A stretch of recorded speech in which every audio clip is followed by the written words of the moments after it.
Assalamualaikum warahmatullahi wabarakatuh. Innal hamdalillah nahmaduhu wa nasta'inuhu wa nastaghfiruh wa na'udzu billahi min shururi anfusina wa min sayyiati a'malina. May yahdihillahu fala mudilla lahu wa may yudlil fala hadiya lahu. Asyhadu an la ilaha illallah wahdahu la syarika lahu wa asyhadu anna Muhammadan 'abduhu wa rasuluhu amma ba'du. Fa inna khairal kalami kalamullah wa khairal huda huda Muhammadin sallallahu alaihi wasallam. شر الأمور محدثاتها وكل محدثة بدعة وكل بدعة ضلالة وكل ضلالة في النار. Alhamdulillah, kita rafakkan lagi syukur kita kepada Allah Subhanahu Wa Taala yang mengumpulkan kita dalam majlis ilmu.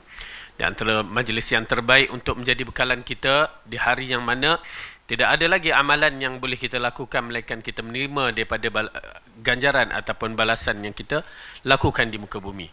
Oleh kerana itu, ikhlaskan niat kita untuk menuntut ilmu dan ikhlaskan niat kita kepada Allah dan minta kepada Allah untuk tambahkan ilmu yang bermanfaat dan istiqamah terhadap ilmu yang kita belajar, seterusnya mempermudahkan bagi kita jalan ke syurga. Dan insya-Allah Allah pemudahkan kita semua. Amin ya rabbal alamin. Kita sambung balik pelajaran kita dalam tafsir Al-Quran dalam surah At-Takwir. Dan masih lagi kita membicarakan dalam surah At-Takwir ini dalam ayat yang ke-19. Kita mulakan. A'udzu billahi minasy syaithanir rajim.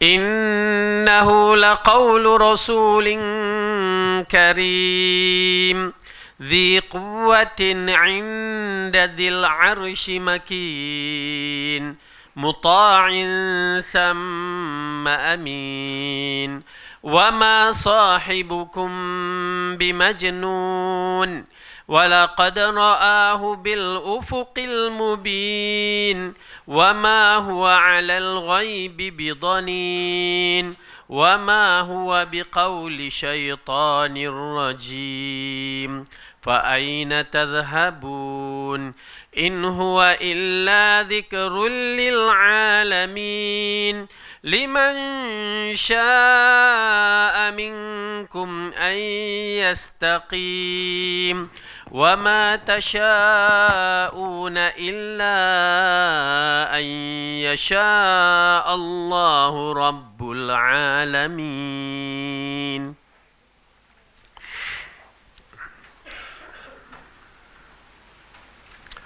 Sesungguhnya Al-Quran itu benar-benar firman Allah yang dibawa oleh utusan yang mulia, yaitu Jibril, yang mempunyai kekuatan, yang mempunyai kedudukan tinggi di sisi Allah, yang memiliki arash, yang ditaati di sana di alam malaikat lagi dipercayai.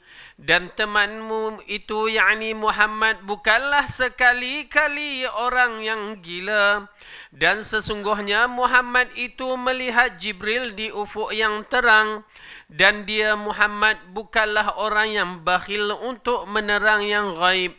Dan Al-Quran itu bukanlah perkataan syaitan yang terkutuk. Maka kemanakah kamu akan pergi? Al-Quran itu tidak lain hanyalah peringatan bagi semesta alam, yaitu bagi siapa di antara kamu yang mau menempuh jalan yang lurus. Dan kamu tidak dapat menghendaki menempuh jalan itu kecuali apabila dikehendaki oleh Allah Tuhan semesta alam.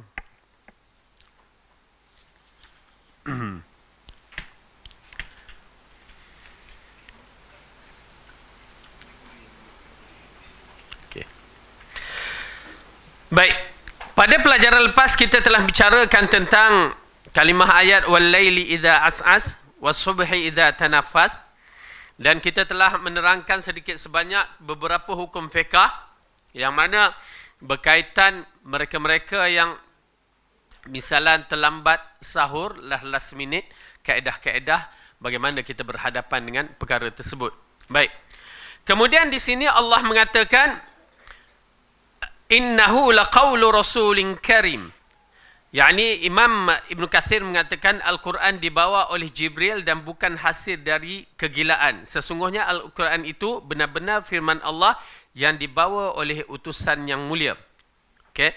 siapakah utusan yang mulia, dan kita tahu bahawa utusan yang mulia itu adalah Jibril. Yang mana Jibril adalah malaikat yang ditugaskan oleh Allah Subhanahu wa taala untuk membawa wahyu kepada para nabi terdahulu sehinggalah Rasulullah sallallahu alaihi wasallam khatimun nabiyyin, ya, nabi yang terakhir Rasulullah sallallahu alaihi wasallam. Dan dia turun untuk menyampaikan risalah. Dan kedudukan Jibril ini adalah kedudukan yang hebat. Di antara malaikat-malaikat yang hebat, malaikat-malaikat yang paling rapat dengan Allah, malaikat-malaikat yang menjadi ketua di antara malaikat-malaikat di langit. Dan beberapa keistimewaan. Dan kita tahu tentang kejadian malaikat ini adalah satu kejadian yang unik. Ianya dijadi dari cahaya. Yang kita tahu, ya Allah, Rasulullah mengatakan malaikat dijadikan dari cahaya, nur, dan syaitan, iblis dijadikan dari api, dan Adam dijadikan dari tanah. Yang lain-lain tu dijadikan dari binatang-binatang, tumbuh-tumbuhan, ya, dijadikan dari air melalui ayat Al-Quran dari surah Fussilat. Okey. Jadi kejadian malaikat adalah satu kejadian yang unik. Seperti mana kejadian jin adalah satu kejadian yang unik. Cuma jin dari api, malaikat dari cahaya. Dan sudah tentu dari cahaya mempunyai keistimewaan yang tersendiri.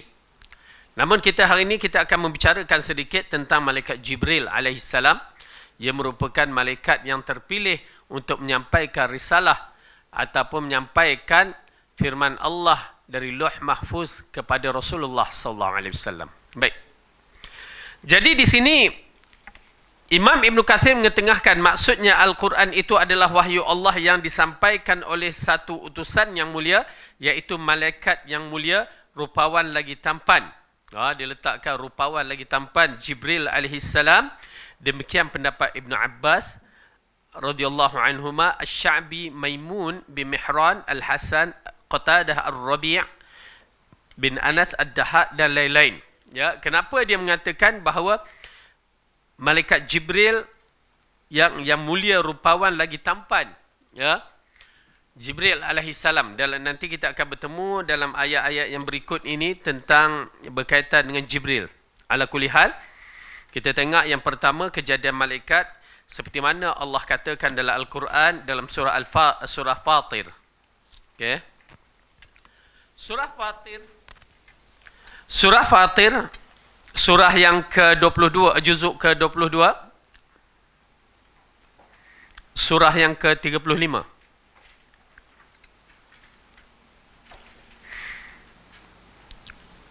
Quran ni muka surat 434. A'udzu billahi minasy syaithanir rajim. Bismillahirrahmanirrahim. Alhamdulillahi fatiris samawati wal ardi ja'ilil malaikati rusulan uli ajnihatim masna wa thulatha wa ruba' yazidu fil khalqi ma yasha'. Innallaha ala kulli syai'in qadir.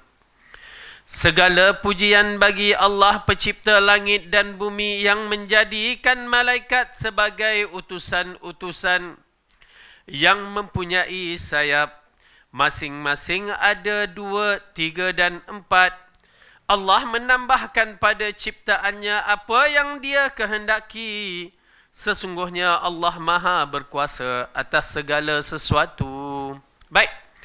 Ayat ini menerangkan bahawa Tuhan yang Maha Pencipta, Maha Agung, mengkhususkan ayat ini bahawa kejadian yang Allah jadikan malaikat ini dari cahaya dalam bentuk beberapa jenis yang mempunyai sayap, ya, ajnihah, masna, wa thulatha wa ruba'. Dia ada sayap dia 2, 3 dan 4. Okey. Macam mana, jangan fikir, beriman saja, ya. Kemudian Allah katakan lagi, dia menambahkan kepada siapa ciptaannya yang dikehendakinya. Dia tambah kat sayap malaikat tu berapa banyak dia nak tambah, dia boleh tambah. Kita beriman. Oleh kerana tu malaikat di alam ghaib berbeza dengan kehidupan kita. Ya, mempunyai 2 sayap, 3, 4. Dan mereka itu adalah rasul, utusan-utusan, berbentuk utusan sebagai sebagai petugas-petugas Allah. Apa saja yang nak dibuat. Banyak mana malaikat, wallahu alam. Tapi 70,000 masuk ke Baitul Ma'mur pada tiap-tiap hari. Dan 70,000 keluar pada tiap-tiap hari, dan yang keluar tidak akan kembali lagi. Berarti ramai tiap-tiap hari itu 70,000, ya, bermulanya kejadian alam ini sampai hari kiamat. Berarti ramai. Cuma kita je tak mengetahui. Okey. Dan malaikat yang terpilih di kalangan malaikat yang diangkat oleh Allah itu adalah Jibril. Yang pada kejadian aslinya ada berapa sayap dia? 600 sayap. 600 sayap untuk Jibril alaihissalam. Berarti kejadian yang begitu menarik, unik. Karena Rasulullah SAW menyaksikan Jibril dengan kejadian yang asli sebanyak 2 kali dalam kejadian tersebut. Peristiwa permulaan Ba'ts, awal dia menjadi Rasul, dan peristiwa dalam Isra' wa Mi'raj, dia melihat Jibril. Okey. Kejadian yang unik ini hanya Allah yang mengetahui, yang dikatakan cukup cantik. Sayap yang dimiliki oleh Jibril alaihissalam cukup cantik. Yang dikatakan bila dia mengibaskan keluar seperti mutiara. Macam mana cantik tu Ustaz? Ya, wallahu a'lam. Kita pergilah tengok dalam gadget kita alam-alam burung tu. Animal Planet ke apa, kita tengok kejadian burung yang unik. Cantik setengah binatang. Cukuplah merak tu saja, bila dia kembang tu dah nampak cantik. Ya, nampak cantik dia. Dan begitu juga Jibril alaihissalam, wallahu alam, Rasulullah telah menyaksikan, ya, kejadian yang asli dia. Okey. Dan yang menariknya, bila Ibnu Abbas mengatakan kejadian yang lagi cantik, maksudnya kejadian menjadi makhluk tampan tu dikaitkan kemunculan dia dalam bentuk manusia. Kemunculan dalam bentuk manusia yang begitu tampan. Kerana berbagai dalam hadis kita menyaksikan Jibril alaihissalam dia muncul dalam bentuk manusia, terutamanya, ya, dalam bentuk seorang sahabat yang bernama Dihya Al-Kalbi. Dihya sahabat Nabi, sahabat yang kaya tu, Al-Ansari, dan dia juga adalah pemuda yang handsome, tampan, handsome boy. Okay, tampan, smart. Jibril muncul dalam bentuk yang begitu. Namun tidak dinafikan malaikat-malaikat yang lain yang dia diwahyukan oleh Allah ataupun diarahkan oleh Allah, mereka akan muncul dalam bentuk-bentuk yang mana Allah tetapkan. Tetapi kebiasaan macam Jibril muncul bertemu dengan Rasulullah dalam bentuk Dihya. Dan juga dia muncul dalam bentuk orang lain, tapi dalam keadaan biasanya kemas. Yang diriwayatkan hadis dalam matan Arba'in tu, hadis yang kedua, waktu Saidina Umar duduk bersama Rasulullah, tiba-tiba muncul seorang lelaki yang memakai pakaian yang putih dan rambutnya kemas. Tidak ada kesan safar. Maksudnya kalau orang padang pasir datang macam itu semat, berarti orang tu Masya Allah. Ya, biasa kalau kita kat padang pasir ni datang, dia jadi serabai. Ya, jadi serabai. Padang pasir. Tetapi rambut dia kemas. Sehingga dalam hadis itu dia menyaksikan, setiap kali bertanya, dia yang jawab. Dia bertanya Rasulullah, dia jawab. Ya, dia benarkan. Maksudnya Rasulullah jawab, dia benarkan. Dan akhir dalam kisah hadis, Rasulullah mengatakan, tahukah kamu siapakah dia? Umar mengatakan, tak tahu. Itulah Jibril. Dia datang untuk mengajarkan kamu tentang agama. Ya, itu dia. Jibril datang mengajar kamu tentang agama. Ada adab menuntut ilmu dan beberapa perkara yang berkaitan dalam agama. Ya, subhanallah. Itu dia Jibril muncul. Dan kita tahu bahawa dia muncul dalam menghantarkan wahyu. Khadijah pernah menyaksikan Jibril alaihissalam, tetapi dalam bentuk orang. Aisyah juga dalam asar itu menceritakan, aku menyaksikan manusia, seorang lelaki yang bersama Rasulullah. Ya, menyaksikan lelaki bersama Rasulullah. Rasulullah kata, kamu nampak ya? Ya, aku nampak. Dalam bentuk siapa? Dihya. Lalu dikatakan, itulah Jibril. Seolah-olah Jibril itu ada, sentiasa bersama Rasulullah, kadang-kadang dinampakkan, kadang-kadang tak nampak. Okey. Ingat ya? Jangan kita pula, aku nampak tu. Okey. Kalau kita nampak sesuatu dekat orang tu, itu bukan Jibril. Ha? Baik-baik, itu jin. Dia berhenti kat jin. Ha? Kita dihijabkan, tidak boleh nampak benda-benda ni. Okey? Kita dihijabkan, nasib kita lah. Kita dihijabkan, hatta jin pun kita tak boleh nampak. Ambil dalam minda. Kerana apa? Allah mengatakan dalam surah Al-A'raf, kita tak boleh nampak jin, tapi jin boleh nampak kita. Itu kelebihan dia. Itu pasal kalau ada yang boleh nampak jin, misalnya dia nampak kat belakang saya ni tertenggik aja kan. Ya. Dia ada masalah lain. Jangan kata saya ada sixth sense. Oh, bangga. Kan? Ketuk kepala dia. Ya. Dia tak ada benda tu. Dia ada masalah. Masalah dia tersendiri. Kenapa? Jelas. Oleh kerana tu, barang siapa yang nak pergi, misalnya nak minta ruqyah, dia kena faham beberapa kaedah supaya tahu, oh dia ni penipu. Dia ni bukan mengikut Quran dan Sunnah. Kan? Allah jelas kata, buka surah Al-A'raf.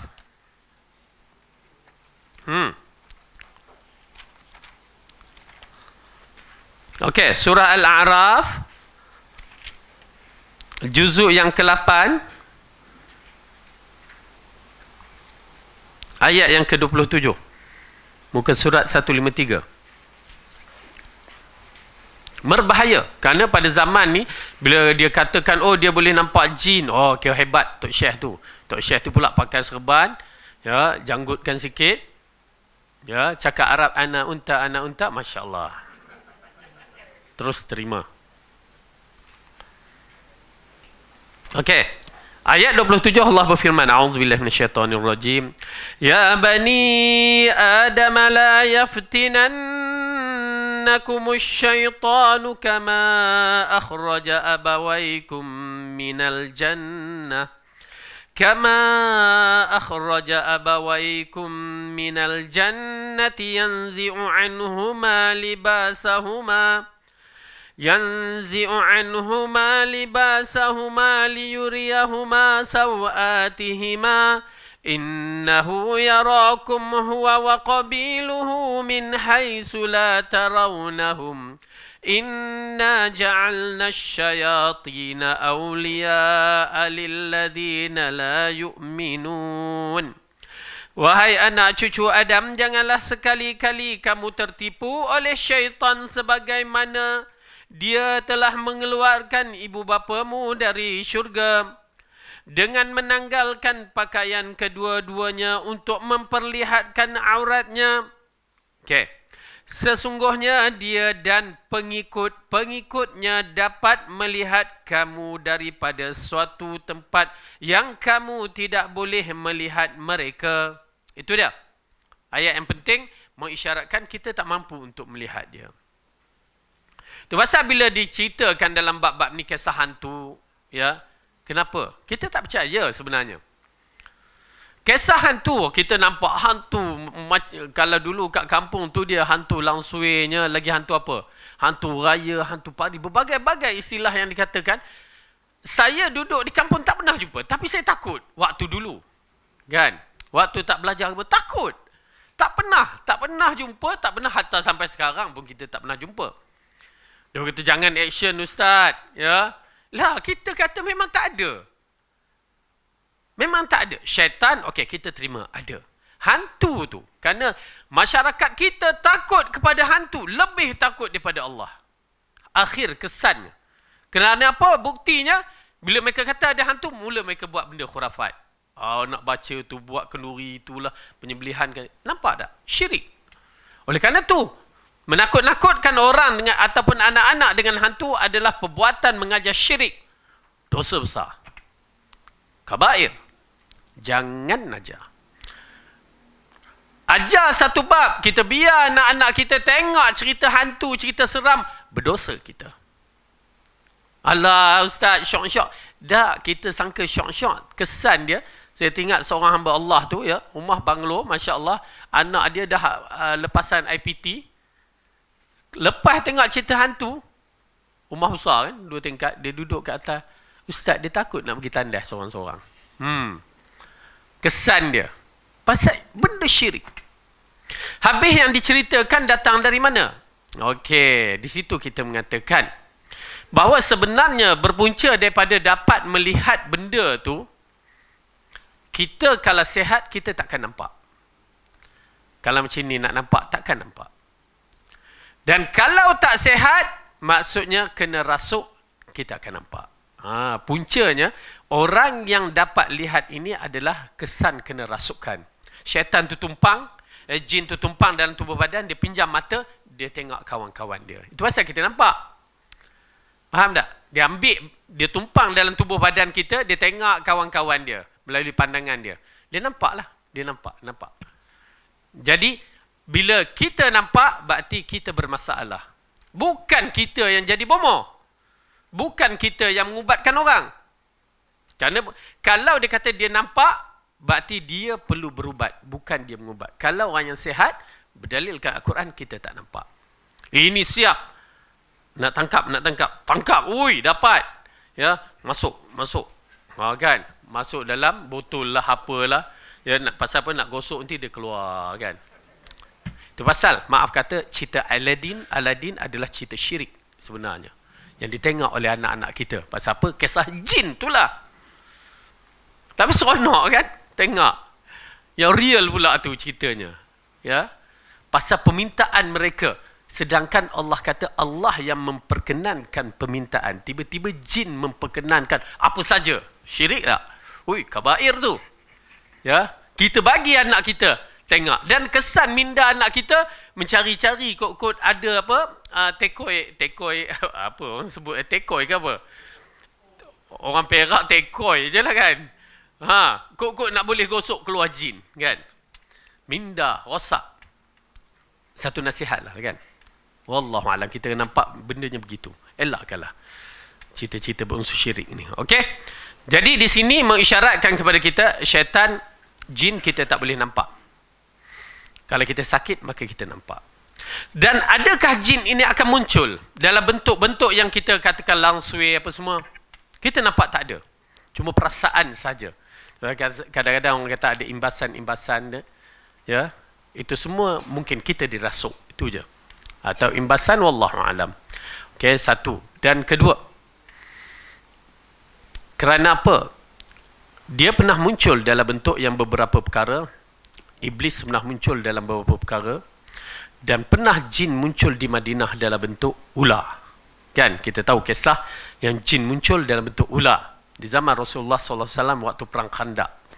Ya, seorang lelaki itu minta izin kepada Rasulullah SAW balik. Pasal apa? Ialah peperangan. Persiapan untuk peperangan tu ambil masa. Dia duduk lama tak tahu apa hal bini dia tu. Bila balik-balik, ya, tengok-tengok bini dia kat luar rumah. Orang Arab, bini kat luar rumah tu, dia cemburu. Arab dulu, bukan Arab sekarang. Ya. Dia cemburu. Apa hal keluar rumah ni? Dia ambil panah nak rotan bini dia. Lalu bini kata, abang, nanti dulu. Kenapa? Ada benda kat dalam rumah tu, ada ular. Jadi bila tengok tu, memang ular. Kan, ular, akhirnya, dia tutup pintu, kesnya nak bunuh ular tu. Berdebak. Senyap. Tak tahu siapa menang, siapa kalah. Yang penting senyap benda tu. Lalu wanita ni pun panggil Rasulullah dan bagi tahu. Lalu Rasulullah datang dengan para sahabat dan menyaksikan dua-duanya dah mati. Dua-duanya dah mati. Lalu Rasulullah SAW mengatakan, wahai sahabat-sahabat semua, di Madinah ini ada sekelompok jin yang telah masuk Islam. Okey, jin telah masuk Islam dan dia kadang-kadang muncul dalam bentuk ular. Okey, ingat, di Madinah ini, bukan di Malaysia ini. Oh, Malaysia kini kita, saya teringat mak saya kata, sebelum apa ni, Sebelum bunuh ular masuk dalam rumah, tanya dulu. Kan? Kesnya, apabila Rasulullah mengatakan, bila kamu bertemu ular di dalam rumah kamu, maka tanya dia. Tanya dulu. Maksud seolah-olah tanya, bagi dia pilihan. Kamu jin ke kamu ular? Macam itu lebih kurang dalam bahasa Melayu kita. Dia ada istilah bahasa Arab dia. Okay? Kalau kamu jin, keluar. Kalau kamu ular, memang tak faham bahasa. Dia duduk je. Jin dia faham. Sebanyak 3. Maka di situ ada khilaf. 3 kali ke? 3 jam ke? 3 hari ke? 3 minggu ke? Jadi perbahasan. Tapi bagi saya nampak kaul ulama 3 kali. Itu yang paling tepat. Kalau 3 minggu, ya, pakej umrah kita 2 minggu je. Pergi sampai Madinah, kan? Masuk hotel ada ular. Macam mana tu? Okey. Suruh keluar, dia tak nak keluar pula, kan? Sudahnya kita keluar, duduk tidur kat luar. Okey. Nak menceritakan di Madinah sahaja. Satu, ya, negeri-negeri lain tak ada. Di Madinah sahaja. Dan kedua, bagi tahu, tanya dia siapa kamu sebenar. Kalau ular, kamu akan faham. Kalau jin akan faham, dia akan keluar. Ya, kata keluar, lebih kurang istilah bahasa Melayu, keluar. Kalau kamu jin, keluar. Dia akan keluar. Jangan pergi tengok ekor dia keluar ke mana, kamu nak keluar. Biarkan dia keluar. Pasal dia faham arahan.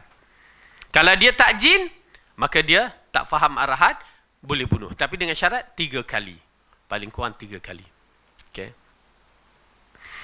Dan ular yang muncul tu pula bukan ular macam king cobra, tedung, senduk. Ya. Dia bukan berbentuk ular-ular bisa yang begitu.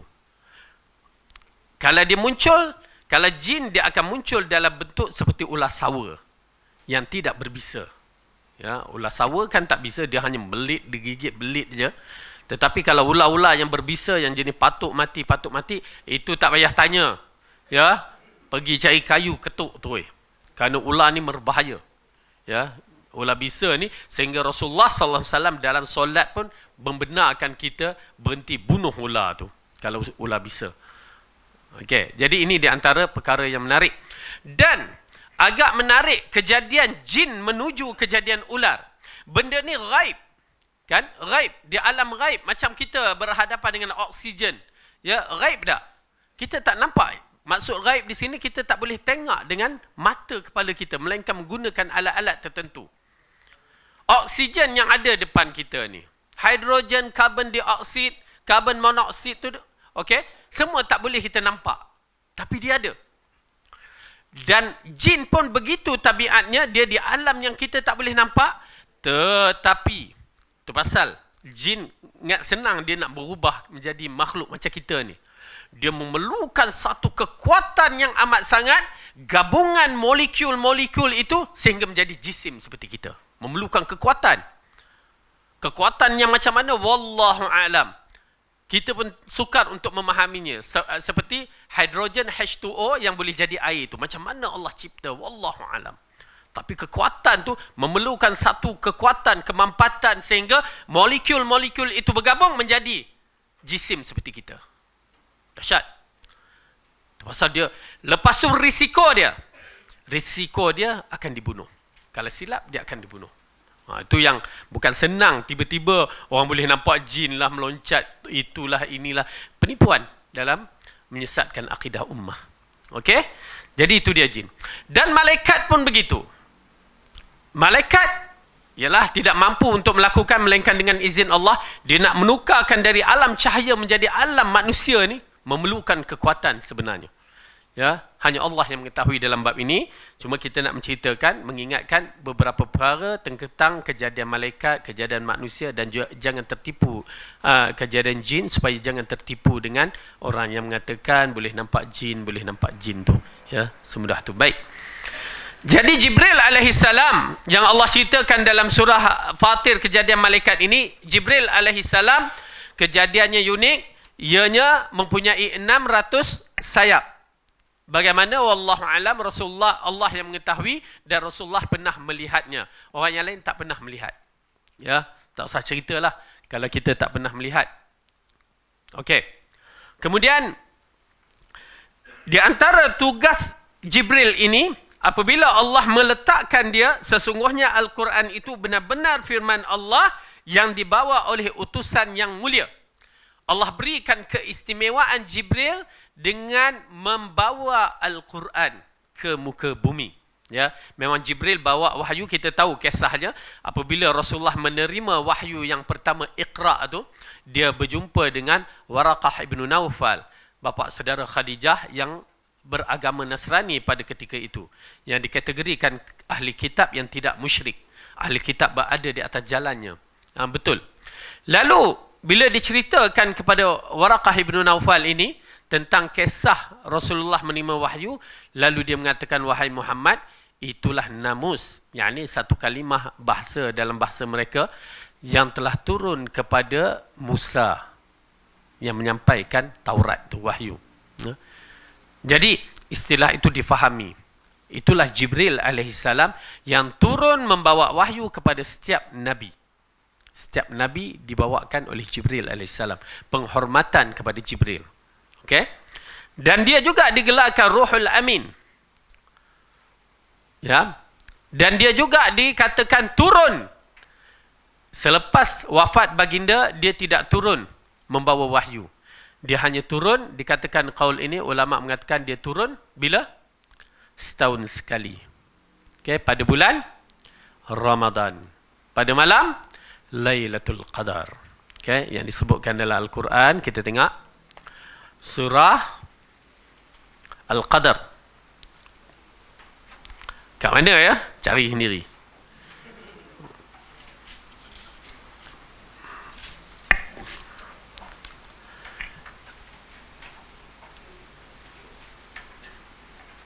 أعوذ بالله من الشيطان الرجيم بسم الله الرحمن الرحيم إنا أنزلناه في ليلة القدر وما أدراك ما ليلة القدر ليلة القدر خير من ألف شهر تنزل الملائكة والروح فيها بإذن ربهم من كل أمر Salamun hiya hatta matla'il fajr. Sesungguhnya kami telah menurunkan Al-Quran pada malam kemuliaan, yakni Lailatul Qadar. Dan tahukah kamu apakah malam kemuliaan itu? Malam kemuliaan itu lebih baik daripada 1000 bulan. Pada malam itu turun para malaikat dan roh, yakni Jibril, dengan izin Tuhannya untuk mengatur semua urusan. Sejahteralah malam itu hingga terbit fajar. Itu dia. Ya, Jibril turun. Ulama mengatakan, ulama tafsir mengatakan dia turun pada sekali setahun sahaja. Ya, untuk urusan yang ditetapkan. Lepas tu dia tak turun. Kenapa? Wahyu telah tidak ada lagi. Selesai. Dan subhanallah ya, ini di antara keistimewaan Jibril, Rasulun Amin Karim, Rasul yang utusan yang mulia ini. Tetapi ya, dalam tugas-tugas yang dia lakukan, dengar ya, bila dia bawa Al-Quran, dia menjadi Sayyidul Malaikah, ketua malaikat. Dapat kepada Rasulullah, dia jadi Sayyidul Anbiya. Kedudukannya Al-Quran hebat. Jibril bawa, dia jadi Sayyidul Malaikah, ketua malaikat. Rasulullah dapat, dia menjadi Sayyidul Anbiya, ketua para nabi, ketua manusia. Turun di mana? Ummul Qura. Di Madinah dia jadi di Mekah dia jadi Ummul Qura. Permulaan turun di Mekah, dia jadi ibu kepada semua negeri. Turun yang pada malam Lailatul Qadar jadi malam yang terbaik. Bulan Ramadan bulan yang terbaik. Oleh kerana itu, tuan-tuan dan puan-puan, bagi penghafal Quran, pembaca Al-Quran, kita akan mendapat kedudukan yang terbaik di akhirat kelak kalau kita baca dan menjaganya. Ya, Allah dah beri jaminan. Banyak hadis-hadis mengisyarat. Apatah lagi Allah mengatakan ahlul Quran, ahlullahu khassata. Orang yang membaca Al-Quran, menjaga Al-Quran, menghafal Al-Quran terutamanya, mereka adalah ahli Allah ataupun orang-orang VIP di sisi Allah. Kerana kedudukan mereka ini penjaga Al-Quran. Mereka akan menjaga Quran supaya tidak disilap baca, disalahkan pembacaannya. Oh, dahsyat kedudukan ahli Quran. Alhamdulillah. Mudah-mudahan Allah masukkan kita semua. Okey. Namun begitu, Jibril ini dibenci oleh setengah golongan. Okey. Jibril yang hantar, tugas dia hantar wahyu tu pun dibenci. La ilaha illallah. Ingat kita je kena, rupa Jibril pun kena. Dan pada zaman dahulu, Jibril ini dibenci oleh golongan-golongan seperti Ahlul Kitab. Dia mengatakan Jibril ini jahat. Menurunkan wahyu bukan di kalangan orang Yahudi. Itu puncanya. Kenapa dia tak turunkan kepada orang Yahudi supaya menjadi Nabi akhir zaman di kalangan orang Yahudi? Kan? Tetapi dia turun kepada Rasulullah Muhammad sallallahu alaihi wasallam. Dia marah. Ingat, tuan-tuan dan perempuan, apa juga musuh kepada iman-iman kita, rukun iman kita, maka dia adalah musuh Allah. Lalu Allah mengatakan dalam surah Baqarah. Kita tengok bagaimana golongan ini.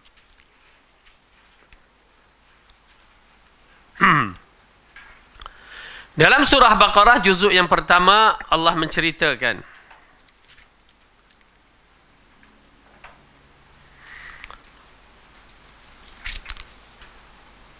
ayat yang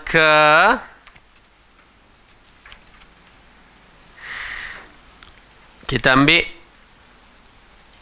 ayat yang ke-97, muka surat 15. Bismillah.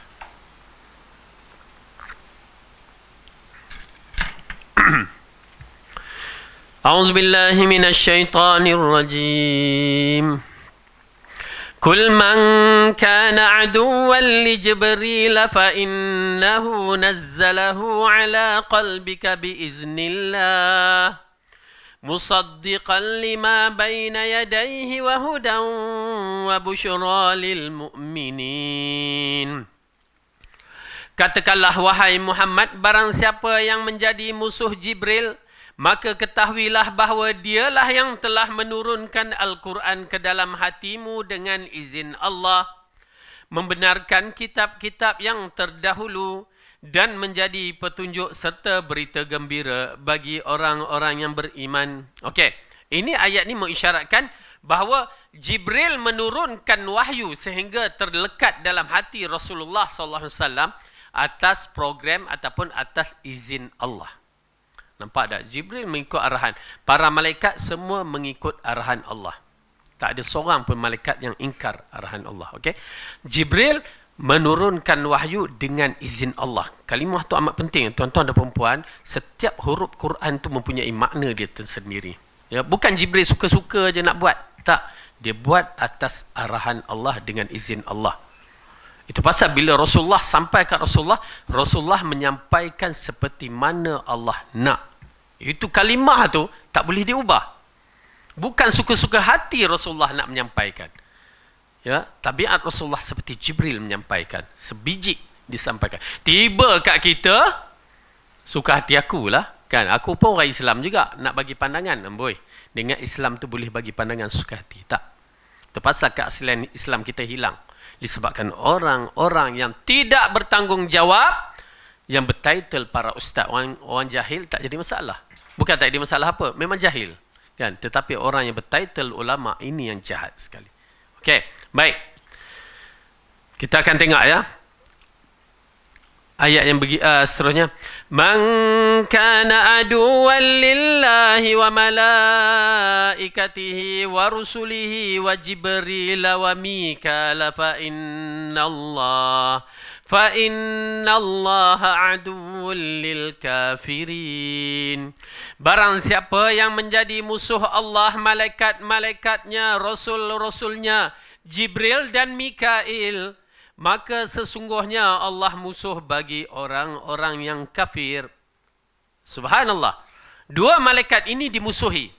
Ya, malaikat Jibril dan Mikail, golongan Yahudi, ahli kitab memusuhi mereka.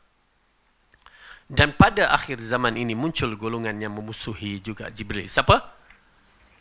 Syiah. Ayuh kan, Syiah.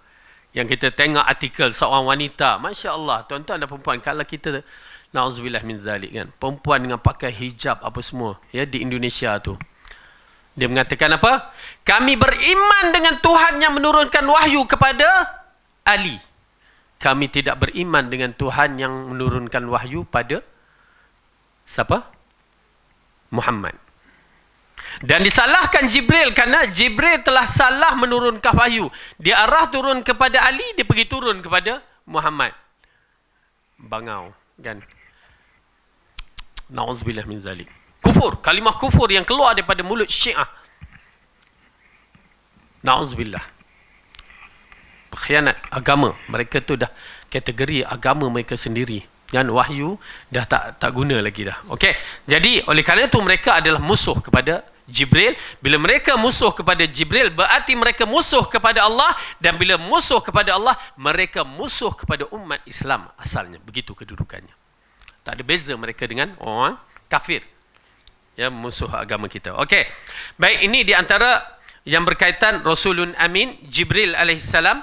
Dan yang paling penting dalam bab ini, ya, apabila Allah mengatakan lagi dalam ayat ini, innahu laqawlu rasulin karim dhi quwwatin 'inda dhil 'arsy makin.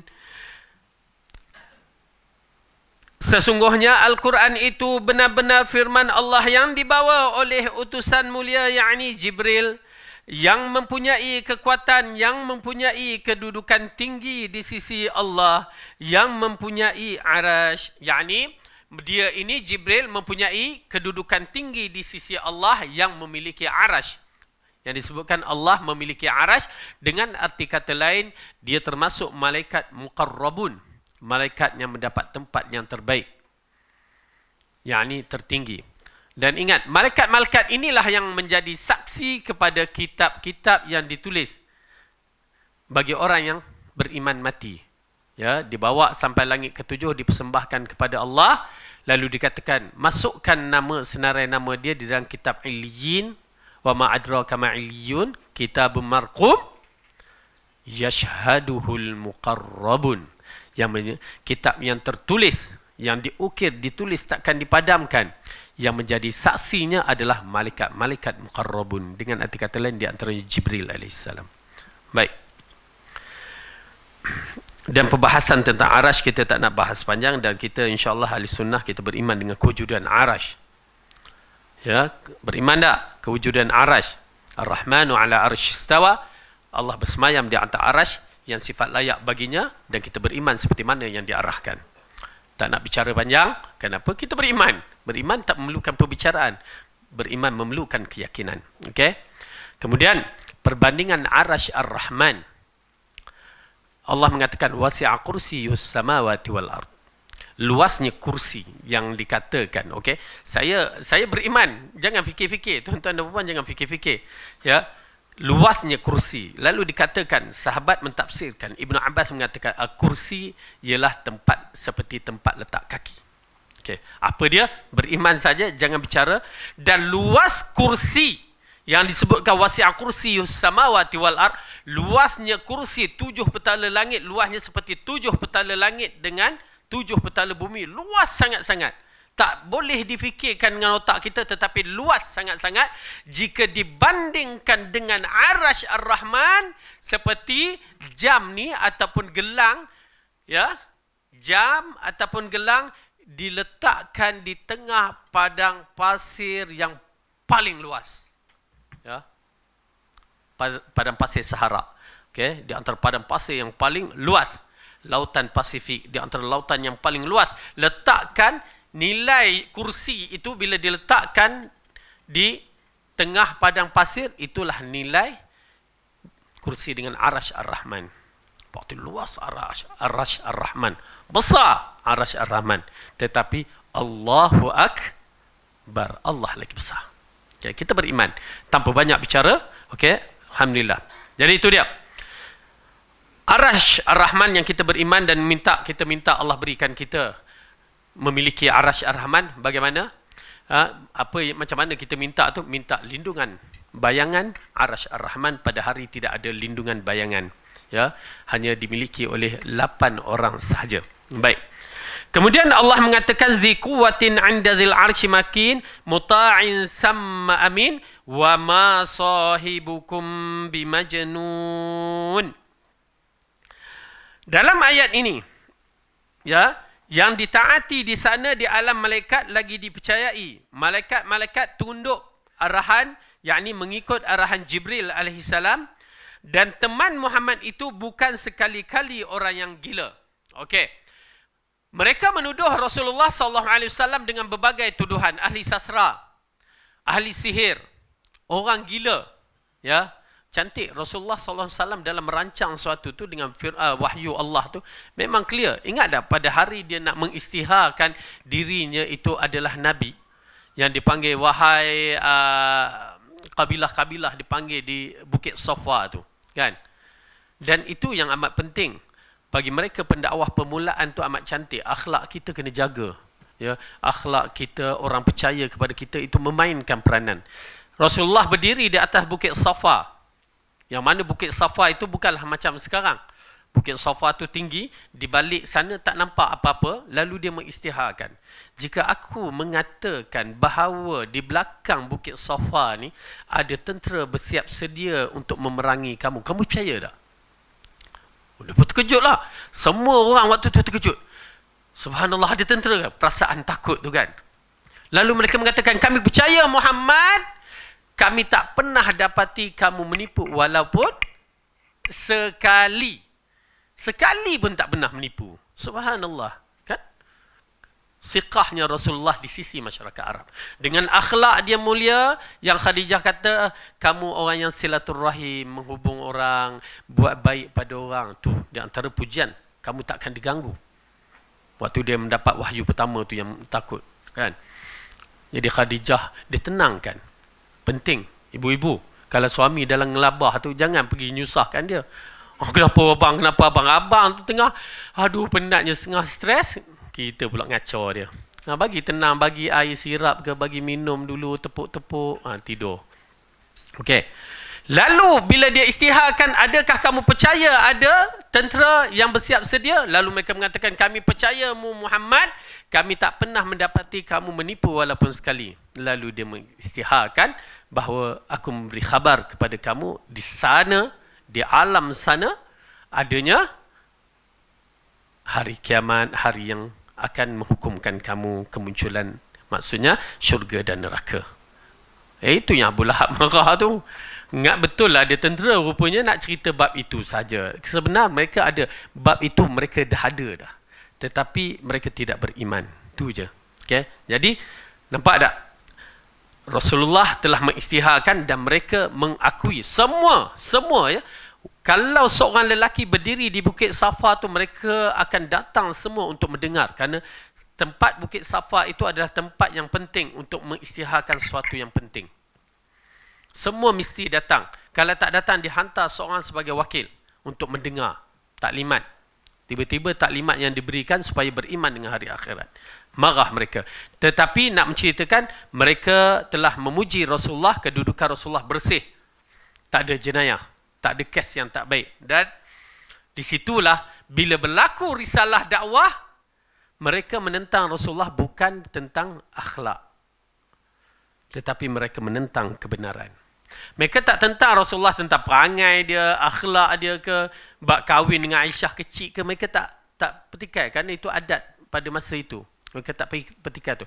Tapi mereka tak mahu tentang kebenaran. Oleh kerana itu mereka tuduh Rasulullah Muhammad gila, Muhammad ahli syair, Muhammad sihir. Apa lagi? Berbagai-bagai kalimah yang ditujukan kepada Rasulullah sallallahu alaihi wasallam. Okey. Lalu Allah kata, wa ma sahibukum bimajnun. Kerana apa? Kerana bila berkaitan dengan Al-Quran, berbagai pandangan-pandangan kafir Quraisy untuk menghinakan Rasulullah. Disitulah datang ayat dalam Al-Quran tentang berkaitan dengan sentuhan Quran. Okey, la yamassuhu illa al-mutahharun. Okey, kita tengok ayat tu di dalam surah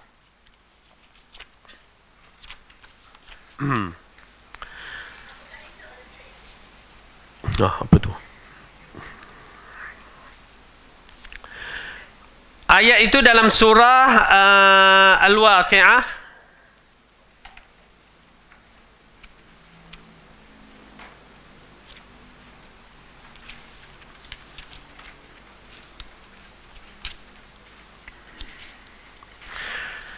Surah Al-Waqi'ah, surah yang ke 56, juzuk 27, muka surat 536. Kita mulakan sumpahan Allah pada ayat 75. A'udzu billahi minasy syaithanir rajim. Fala uqsimu bimawaqi'in nujum. Wa innahu laqasamun law ta'lamun 'azim. Innahu laqur'anun karim.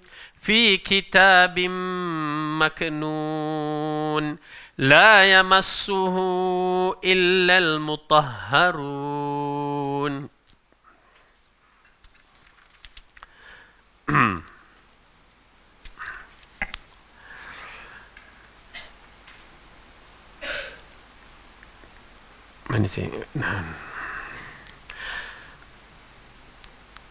Lalu aku bersumpah dengan tempat peredaran bintang-bintang, dan sesungguhnya itu benar-benar sumpah yang besar sekiranya mereka mengetahui. Dan ini sesungguhnya Al-Quran yang sangat mulia dalam kitab yang terpelihara. Tidak ada yang menyentuhnya selain hamba-hamba yang disucikan. Okey. Ni kita akan bahaskan sikit lagi. La yamassuhu illal mutahharun. Tidak ada yang menyentuhnya selain hamba-hamba yang disucikan. Tanzilum min rabbil alamin. Diturunkan oleh Tuhan semesta alam. Okey. Baik. Yang menjadi perbahasan masyarakat kita yang salah faham, la yamassuhu illal mutahharun, ya, tidak menyentuhkan melainkan yang suci. Lalu mereka mengatakan yang suci ni kalau orang yang tak ada wuduk tak boleh sentuh Quran. Okey? Jadi mulalah nak sentuh Quran. Okey. Saya tak ada wuduk, kan? Berlapik. Okey. Salah tu. Kefahaman tu salah. Kita tengok asbabun nuzul, sebabnya turun ayat ini. Kenapa? Apabila kafir musyrikin mengatakan, wahai Muhammad, bawakan Al-Quran ataupun ayat kepada kami. Lalu bila Rasulullah bawa, itu bukan dibawa oleh malaikat, tetapi itu dibawa oleh syaitan. Dia kata, Al-Quran yang Rasulullah dapat itu, Muhammad dapat itu adalah diturunkan oleh syaitan. Syaitan najis. Lalu Allah membetulkan, syaitan bukan syaitan yang menurunkan, tetapi Al-Mutahharun. Al-Mutahharun itu adalah malaikat yang dikaitkan dengan Jibril. Okey. Habis apa beza manusia dengan Jibril? Sekarang setengah orang kata, kan, bila kita tengok dulu kemain dalam di letak tu, la yamassuhu illal mutahharun. Dan kita pun faham dulu, ya, tak ada wuduk pun tak boleh pegang. Dan saya beramal kejap. Ya, waktu belum belajar lah, kan. Beramal kejap. Bila nak pegang Quran tu berlapik lah. Ya, sudah bila nak baca Quran? Kan? Yang dimaksudkan la yamassuhu illal mutahharun. Okey, kita tengok. Al-Mutahharun, Syahir. Ini. Al-Mutahharun. Okey. Al-Mutahharun itu adalah malaikat. Okey, ini malaikat. Dalam manusia? Aywa, al-mutatahhirun. Okey, mutatahhirun.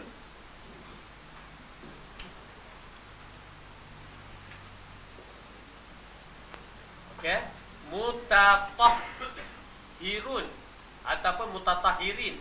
Ikut pada hukum apa i'rab dia. Okey, ini dia manusia. Okey. Beza mutatahhirun, mutatahharun, al-mutatah la yamassuhu illa al-mutahharun. Okey. La yamassuhu illa al-mutahharun dengan mutatahhirun. Bahasa Arab berbeza sikit, baris makna dia berubah, betul tak? Okey. Labanun. Apa dia? Susu. Labinun.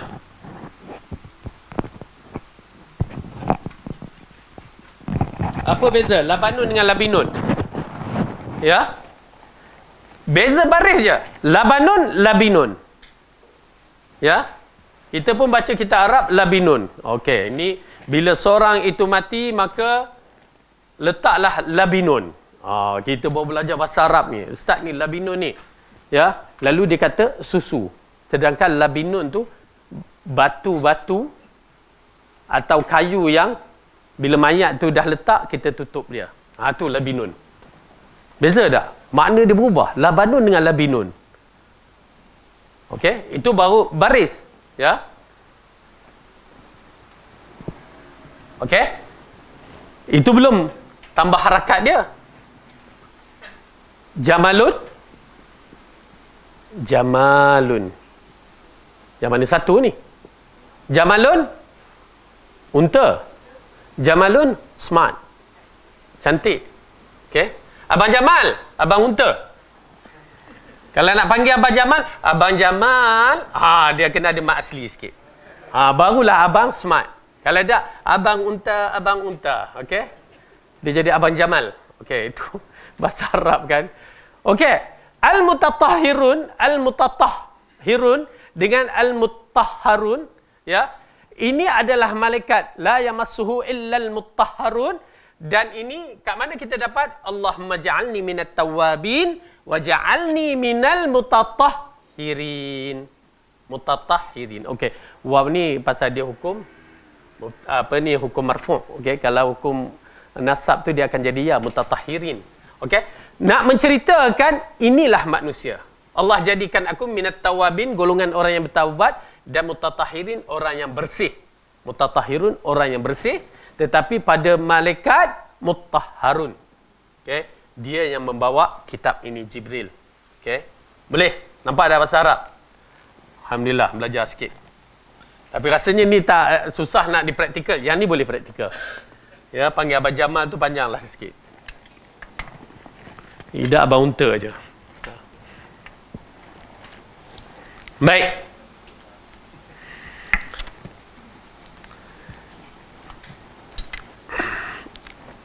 Okay, kita habiskan sikit lagi. Dan sesungguhnya Muhammad itu, ya, mana tadi? Dan yang ditaati di sana di alam malaikat lagi dipercayai, dan temanmu Muhammad itu bukanlah sekali-kali orang yang gila. Okay. Alhamdulillah, dalam ayat ini jelas kepada kita bahawa Rasulullah SAW mengambil wahyu melalui Jibril di dalam ayat surah Al-Waqi'ah tadi, dan Muhammad bukanlah orang yang gila. Lepas tu Allah mengatakan, wa ma sahibukum bimajnun walaqad ra'ahu bil ufuqil mubin. Dan sesungguhnya Muhammad itu melihat Jibril di ufuk yang terang. Okey. Maka ayat ini yang kita terangkan bahawa Rasulullah SAW kali pertama dia menyaksikan Jibril dengan sebenar-benar kejadiannya pada hari dia melihat di Mekah sana yang dinamakan tempat itu adalah Batha. Dia menyaksikan Jibril dengan secara terang-terangan, dia duduk di atas kursi yang mana dia memenuhi, ya, langit tak nampak belah sana. Waktu besar, ya, Jibril muncul dalam bentuk yang pertama yang mempunyai 600 sayap. Kali pertama dalam bentuk 600 sayap. Okey. Waktu dia bertemu yang pertama sekali, waktu dia peluk Rasulullah tu dalam bentuk yang kecil. Dan bentuk yang ini bentuk yang besar. Waktu itulah turun ayat ya ayyuhal muzammil. Okey. Kemudian bila dia bertemu lagi, maka dalam surah An-Najm. Ya, surah An-Najm, buka surah An-Najm.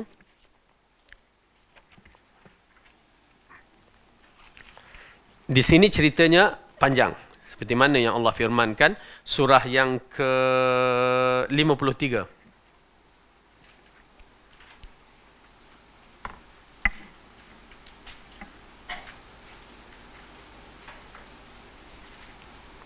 Baik. Bismillahirrahmanirrahim. وَالنَّجْمِ إِذَا هَوَى مَا ضَلَّ صَاحِبُكُمْ وَمَا غَوَى وَمَا يَنْطِقُ عَنِ الْهَوَى إِنْ هُوَ إِلَّا وَحْيٌ يُوحَى عَلَّمَهُ شَدِيدُ الْقُوَى ذُو مِرَّةٍ فَاسْتَوَى وَهُوَ بِالْأُفُقِ الْأَعْلَى ثُمَّ دَنَا فَتَدَلَّى فكان قاب قوسين أو أدنى فأوحى إلى عبده ما أوحى ما كذب الفؤاد ما رأى أفتمارونه على ما يرى ولقد رآه نزلة أخرى عند سدرة المنتهى عندها جنة المأوى. Demi bintang ketika terbenam kawanmu Muhammad tidak sesat dan tidak pula menyimpang, dan tidaklah yang diucapkan itu yakni Al-Quran mengikut hawa nafsunya.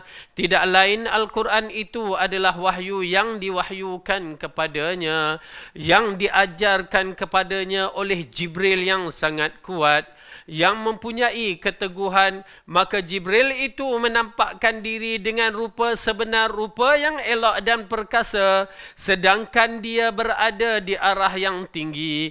Kemudian dia mendekati Muhammad lalu bertambah dekat sehingga jarak sekitar 2 busar panah ataupun lebih dekat lagi. Okey.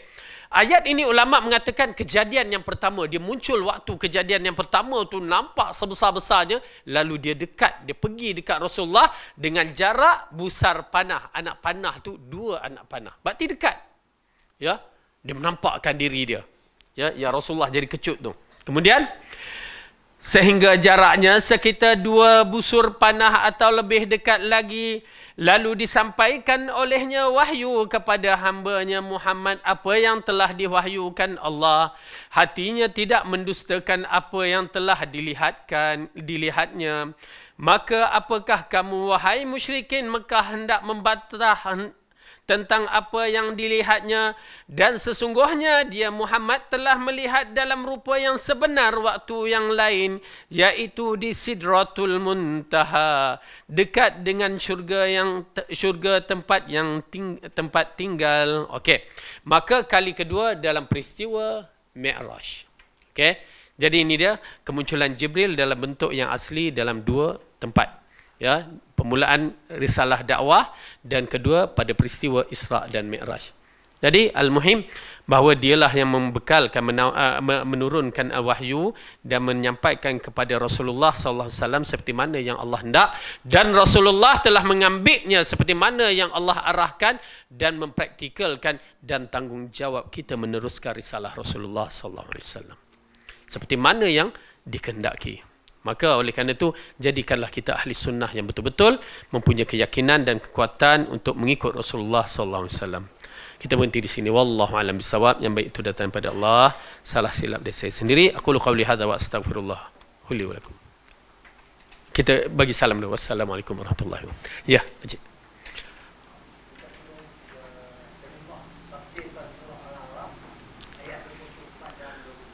(204, 205) surah Al-A'raf. Oh, Pak Cik hafal Quran ni.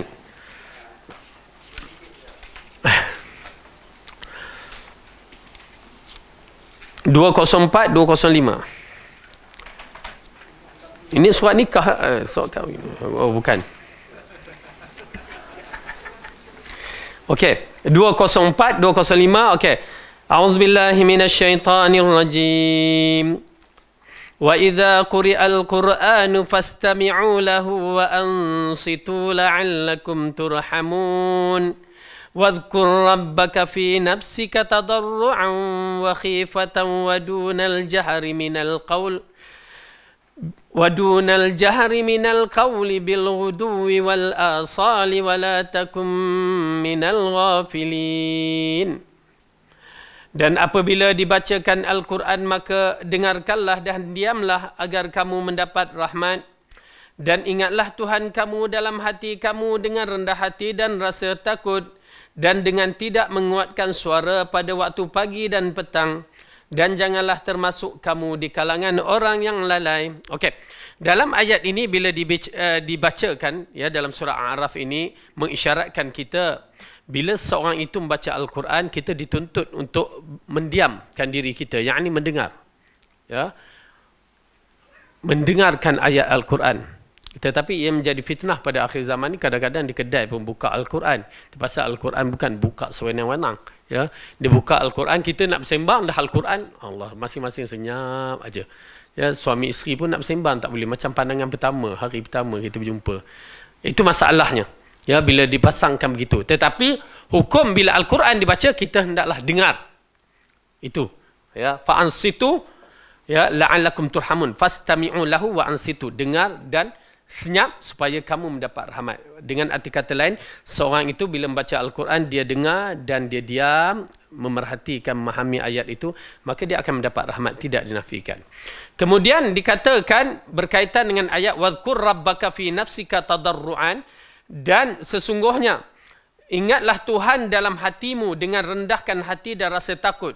Dengan arti kata lain, bila kita menyebutkan mengingati Allah, memang kena ada perasaan di hati kita, rendah hati ya, dan merasa takut. Itu kemuncaknya kita belajar kenapa nakkan perasaan takut, tadarruan, mengharapkan, wa khifatan, dalam keadaan takut. Ya, dalam keadaan takut kita meminta kepada Allah dalam keadaan takut, dan juga dunal jahri minal qaul. Bila kita melakukan zikir, mengingati Allah ni dalam berbagai bentuk, di antaranya zikir-zikir yang kita beramal. Dalam ayat ini di akhir tu, di antaranya ialah zikir pagi dan petang. Ya, zikir pagi dan petang. Cuma dalam bentuk zikir yang bagaimana bila kita mengingati Allah dengan adab-adabnya. Ya, ada adabnya, di antaranya tidak mengangkat suara seperti golongan yang berzikir mengangkat suara. Allah, Allah, la ilaha illallah, itu bukan adab yang sebenar. Ya, bacalah la ilaha illallah ikut perlahan kita lah, ataupun subhanallah ikut perlahan kita. Ya, baca zikir kecuali untuk ta'lim, untuk mengajar. Ya, dan tidak boleh berzikir dalam bentuk menyanyi. Ya, sekarang ni banyak sikit-sikit nyanyi, pelik. Orang Malaysia ni suka berzikir menyanyi. Subhanallah walhamdulillah. Itu dah menyanyi. Sedap Ustaz. Dia kira sedap dia je. Dia tak fikir untuk makbul, diterima oleh Allah ataupun tidak. Ya. Zikir pagi petang, dia kira nak menyanyi. Lepas tu dia bawa lagu yang salah pula. Hasbi Rabbi kan. Nampak lagi sedap. Ya. Kena pula kalau ada bunyi telo-telo Hindustan sikit. Oh, ingat, habis dia datang balik memori Syahrukhannya, kajolnya, semua datang. Na'udzubillah. Jangan kita beramal apa yang Rasulullah tak ajar. Sahabat lagi menyanyi sedap. Kita ada sahabat-sahabat Nabi, Abu Musa Asy'ari, suara dia sedap. Tapi dia tak pernah pun menyanyi tentang cara berzikir.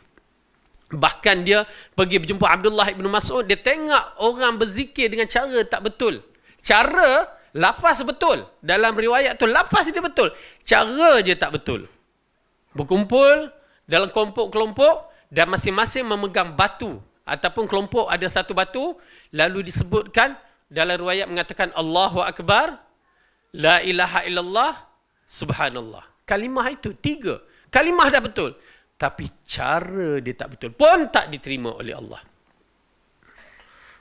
Berarti itu pasal amalan kita memang tak boleh nak lari, kena ikut Rasulullah supaya kualiti dia terjaga. Ya, tetapi sayang kita menganggap agama kita ni tak tahu. Itu pasal bila Islam tidak menang, kita salahkan orang lain. Silap kita sebenarnya. Wallahu alam bisawab. Ya. Itu tunggu, kita sambung nanti. Pasal kita nak bagi ruang. Ya, kita nak solat, lepas tu Ustaz Dr. Kamilin. Ya, insya-Allah.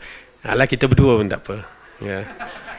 Wallahu a'lam bisawab. Aqulu qawli hadza wa astaghfirullah li wa lakum. Assalamualaikum warahmatullahi wabarakatuh.